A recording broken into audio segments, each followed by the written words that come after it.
पुराने समय की एक घमंडी राजा था। जब उसका जन्मदिन आया तो उसने सोचा कि आज मैं किसी एक व्यक्ति की सारी इच्छाएं पूरी कर दूंगा। दरबार में भव्य आयोजन हुआ। प्रजा राजा के जन्मोत्सव में पहुंच गई थी। वहां एक संत भी पहुंचे थे। संत ने राजा को शुभकामनाएं दी। राजा ने संत से कहा कि आज मैं आपकी सारी इच्छाएं पूरी करना चाहता हूँ। आप मुझसे कुछ भी मांग सकते हैं। मैं राजा हूँ और मेरे लिए कुछ भी असंभव नहीं है। संत ने राजा से कहा, महाराज, मुझे कुछ नहीं चाहिए, मैं ऐसे ही खुश हूँ।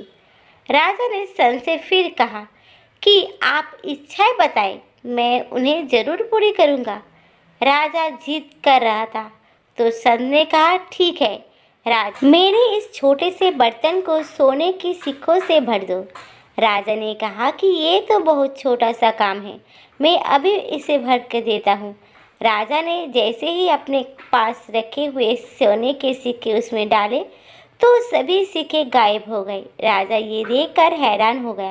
राजा ने अपने कोषाध्यक्ष को बुलाकर राज खजाना से और सोने के सिक्के मंगवाए। राजा जैसे जैसे उस बर्तन में सिक्के डाल रहा था वे सब गायब होते जा रहे थे। धीरे धीरे राजा का खजाना खाली होने लगा, लेकिन वो बर्तन नहीं भरा। राजा सोचने लगा कि ये कोई जादुई बर्तन है, इसी वजह से ये भर नहीं पा रहा है। राजा ने संत से पूछा कि कृपया इस बर्तन का रहस्य बताइए, ये भर क्यों नहीं रहा है। संत ने कहा कि महाराज, ये बर्तन हमारे मन का प्रतीक है।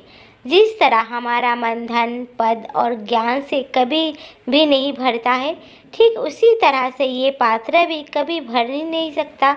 हमारे पास चाहे जितना धन आ जाए, हम कितना भी ज्ञान मिल जाए, पूरी दुनिया जीत ले, तब भी मन की कुछ इच्छाएं बाकी रह जाती है। हमारा मन इन चीज़ों से भरने के लिए बना ही नहीं है। जब तक हम भक्ति नहीं करते हैं तब तक ये खाली ही रहता है। हमारी इच्छा अनंत है, ये कभी पूरी नहीं हो पाएगी। इसीलिए जिस स्थिति में है उसी में खुश रहना चाहिए। खुशी जीवन का सूत्र है। ये है कि संतुष्ट रहे, घमंड ना करे और भगवान की भक्ति में मन लगाना चाहिए। धन्यवाद।